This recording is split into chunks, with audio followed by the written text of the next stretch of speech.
Halo Pak, selamat siang. Siang, teman. Boleh saya minta waktunya? Bisa.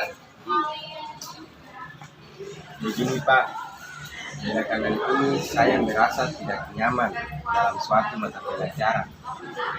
Hal tersebut sangat mengganggu pikiran saya Pak.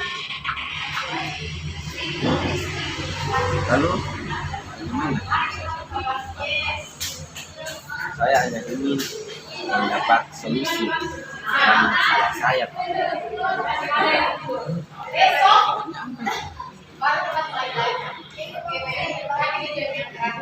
Kiranya saya ingin memperbaiki cara belajar saya Pak, agar mendapat nilai yang optimal dan merasa nyaman ketika belajar. Begitu sebelum kita lanjutkan pembicaraan, lebih bagus ketemu itu di tempat yang kedua bisa bicara toh.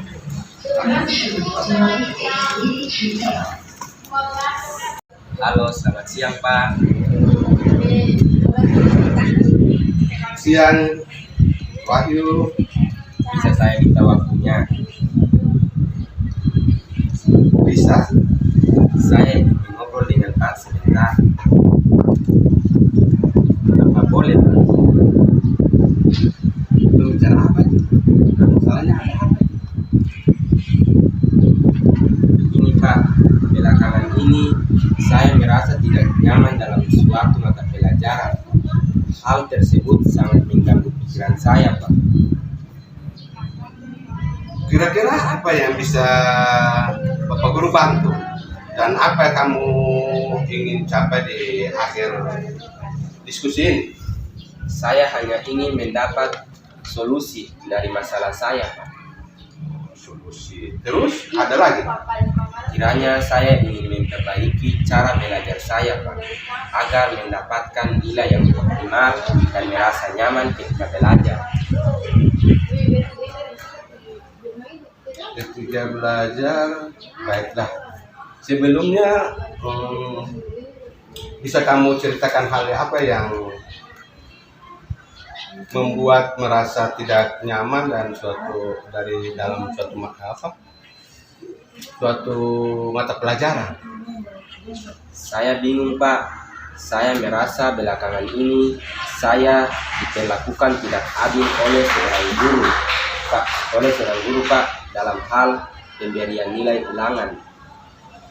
Oh, apa yang membuatmu merasa tidak adil dari guru tersebut? Begini Pak, guru tersebut membuka les privat dan membagikan besar murid di kelas mengikuti les privat tersebut, kecuali saya.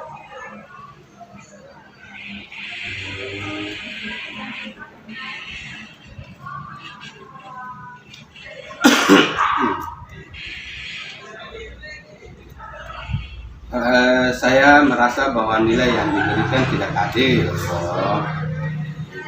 Oh begitu rupanya. Baik, Pak mulai memahami sekarang. Selain nilai yang kamu dapatkan dari ulangan itu, hal apa lagi yang membuat merasa tidak nyaman? Saya merasa bahwa nilai yang diberikan tidak adil. Para murid yang mengikuti les guru tersebut mendapatkan nilai yang lebih baik dari murid tersebut. Oh, begitu banyak. Baik, mulai sekarang nilai yang kamu dapatkan dari ulangan tadi, ulangan sebelumnya, apalagi yang membuat merasa tidak nyaman? Saya juga merasa tidak nyaman ketika guru sering menyindir murid yang tidak mau mengikuti les privatnya. Oh, boleh Pak tahu seperti apa bentuk sindiran tersebut? Beliau berkata, anak-anak dapat mengikuti les privat apabila memiliki kesulitan dalam belajar. Kesulitan dalam belajar, apa yang membebani atau apa yang terbebani setelah guru tersebut berkata demikian? Saya jadi merasa guru tersebut menyindir saya Pak, karena tidak mengikuti les privatnya. Lalu, oh seperti itu rupanya. Iya Pak, saya merasa tidak nyaman. Saya menjadi berpikir kalau teman-teman saya mendapat nilai yang lebih baik karena mengikuti les privat tersebut. Ya, selama ini langkah-langkah yang telah kamu lakukan untuk mengobati rasa ingin tahumu tentang hal itu. Saya menanyakan kepada teman-teman yang mengikuti les privat tersebut, Pak. Apa yang kamu tanyakan pada teman? Saya bertanya pemahaman mereka tentang materi yang disampaikan setelah mengikuti les privat tersebut, Pak. Lalu, apa kata teman? Mereka bilang lebih paham, Pak, dengan penyelesaian soal-soalnya. Karena mereka dilatih dengan berbagai jenis soal dan mereka belajar lagi ketika di rumah dengan contoh soal lainnya. Kalau dari kamu sendiri, kiranya yang ingin kamu lakukan apa? Begini Pak, sebenarnya saya berencana untuk menemui guru tersebut untuk mengonfirmasi dengan dugaannya. Terus, kenapa tidak kamu lakukan? Saya masih ragu Pak, saya takut dimarahi. Oh, apakah sebelumnya kamu pernah dimarahi beliau? Tidak sih Pak. Oh, tidak. Kenapa tidak kamu coba? Benar Pak, harusnya saya mencoba menemui guru tersebut ya Pak. Iya. Bagus, setelah kamu bertemu guru tersebut, apa yang ingin kamu sampaikan?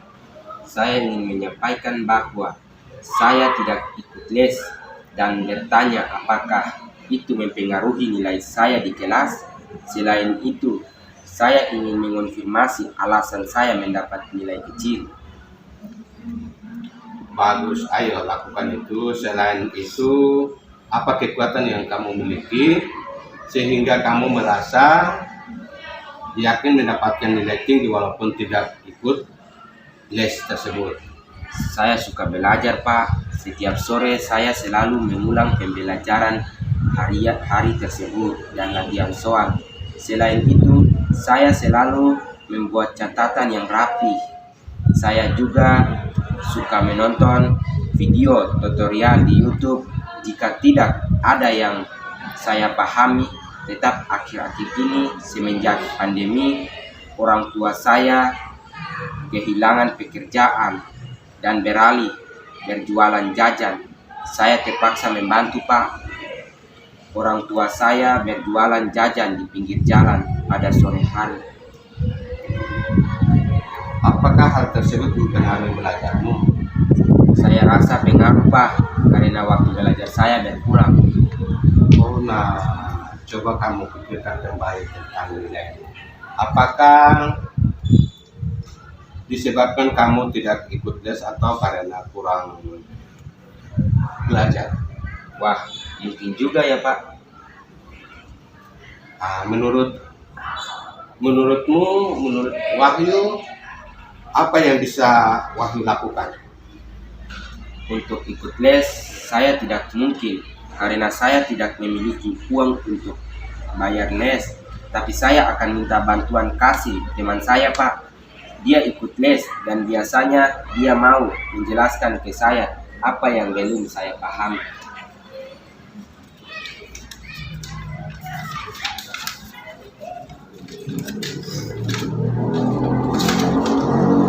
Jadi apa rencana Wahyu dalam mencapai tujuan itu? Jadi begini Pak, satu, saya akan menemui guru mata pelajaran tersebut dan menyampaikan ke guru bahwa saya tidak ikut les dan bertanya apakah itu mempengaruhi nilai saya. Dua, selain itu, saya mengonfirmasi jawaban tes yang diberikan. Tiga, saya akan belajar lebih giat lagi sehingga saya dapatkan nilai tinggi walaupun saya tidak ikut les. Jika saya memenuhi kendala, saya akan meminta bantuan kasih. Bagus, Pak, sangat suka rencana itu. Lalu komitmen apa yang kamu lakukan untuk menjalankan rencana wajib ke depan? Saya besok pagi akan menemui guru tersebut di sekolah, Pak. Selain itu, saya akan belajar dengan lebih giat lagi, Pak. Luar biasa. Siapa yang kamu minta bantuan menjalankan komitmen itu? Saya akan meminta bantuan Kasih untuk mengingatkan saya dan membantu saya belajar. Nah, itu baik Wahyu lakukan itu luar biasa. Terima kasih, Pak, sudah meluangkan waktu untuk mendengarkan cerita saya. Sama-sama.